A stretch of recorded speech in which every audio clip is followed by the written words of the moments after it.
नमस्कार मित्रों, स्वागत है आपका हमारे YouTube चैनल गोविटाक आयुर्वेदा में। आज मैं आपसे शेयर करने वाला हूँ शुगर न पचने के 5 लक्षण, जो है तो आपके लिए फ़ायदेमंद बहुत ज़्यादा होगा। यदि आप इसके जानते हैं और इन टिप्स को फॉलो करते हैं तो आपके लिए बहुत ज़्यादा फ़ायदेमंद होगा। डायबिटीज़ की शुरुआत होने से पहले यदि शरीर में ऐसे बदलाव आ रहे होते हैं तो बताते हैं कि आपको डायबिटीज़ का खतरा है।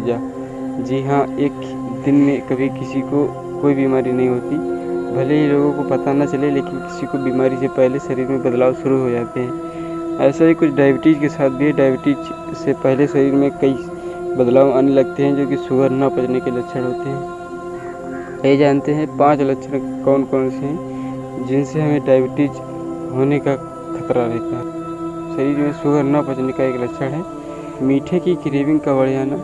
मीठे की क्रेविंग तब बढ़ती है जब शुगर पचाना बंद होने लगता है और सेल्स इसकी क्रेविंग को ट्रिगर करने लगता है। दरअसल ये खराब शुगर मेटाबॉलिक प्रोसेस के कारण होता है। इससे शरीर में कमजोरी के लक्षण बढ़ने लगते हैं और क्रेविंग और बढ़ जाती है।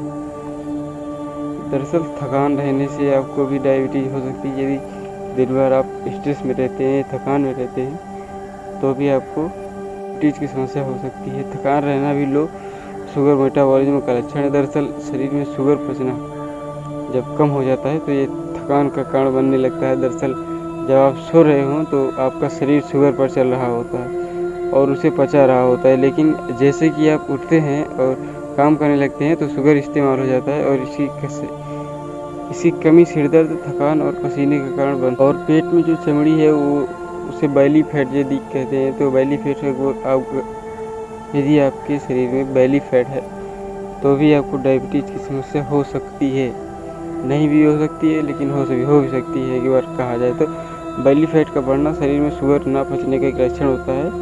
जो दरअसल जैसे जैसे शरीर शुगर नहीं पचता है, ये मेटाबॉलिज्म को स्लो करता है, इससे बैली फैट बढ़ने लगता है। इसके अलावा अगर आपका बैली फैट तेज़ी से बढ़ रहा है तो ज़रूरी ये है कि आप सतर्क रहें और डायबिटीज़ की शुरुआती संकेत हो सकता है, आपसे बचाव करें तो आपके लिए फ़ायदेमंद होगा। लेकिन यदि आपकी हल्की हल्की काली पड़ने लगी है तो आप ये भी जान जाइए कि आपको शुगर नहीं पचा रहा है, शुगर पच नहीं रहा है आपके शरीर में। ये आपकी गर्दन, बगल, कमर या अन्य जगहों पर मखमली त्वचा का एक गहरा पैच के रूप में दिख सकता है, जो खून में इंसुलिन का सही से काम न करने का संकेत है। यह अक्सर प्री डायबिटीज़ का संकेत होता है। इस त्वचा की स्थिति का चिकित्सा नाम एसेंथोसिस नाइग्रिकन्स होता है।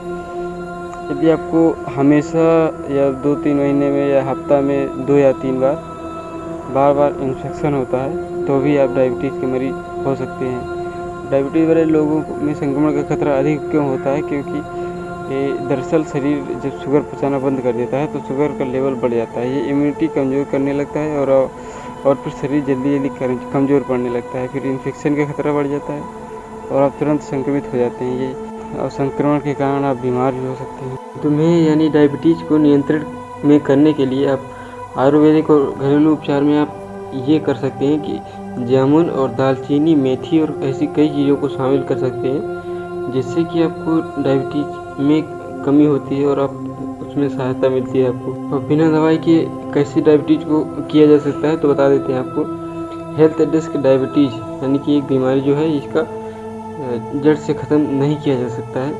इसके लिए कुछ उपाय हैं जो आपके लिए बता सकते हैं। वज़न न बढ़ने दें, आहार में जौ को शामिल करें, फल और सब्जियों को इस्तेमाल करें, दालचीनी का इस्तेमाल करें, प्रोटीन को डाइट में ज़रूर लें और ड्राई फ्रूट्स को ज़रूर खाएं तो आपके लिए बेहतर होगा। और दोस्त, पर्याप्त नींद तो लेना ही चाहिए। अगर पर्याप्त नींद नहीं लेते हैं तो उसकी वजह से आपको कई बीमारियों से सामना भी करना पड़ सकता है। डायबिटीज़ तो होगी ही, बल्कि उससे कई बीमारियों का सामना करना पड़ सकता है।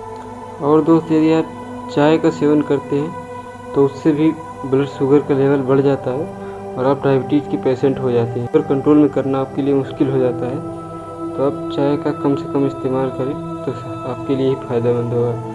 मधुमेह, यदि आप दही का सेवन करते हैं, देखिए दोस्तों, अगर आप मधुमेह में दही का सेवन करते हैं तो उसमें आप गाय का दही ज़रूर लीजिएगा, तब उसके लिए आप बढ़िया रहेगा। डायबिटीज़ की समस्या में मूंगफली का सेवन आप कर सकते हैं और डायबिटीज़ के मरीजों को कम ग्लाइसेमिक इंडेक्स वाले खाद्य पदार्थों के सेवन की सलाह दी जाती है। तो ये रहे जो है तो आपकी डायबिटीज़ के शुरुआती लक्षण। और वीडियो पसंद आया हो तो लाइक सब्सक्राइब शेयर ज़रूर कीजिएगा, क्योंकि इन शुरुआती जो है तो लक्षणों को आप कंट्रोल कर लेते हैं तो आप किसी भी समस्या से निदान पा सकते हैं। अगर वीडियो अच्छा लगे तो लाइक शेयर सब्सक्राइब कीजिएगा, फोड़ दीजिए लाइक बटन और सब्सक्राइब बटन। धन्यवाद।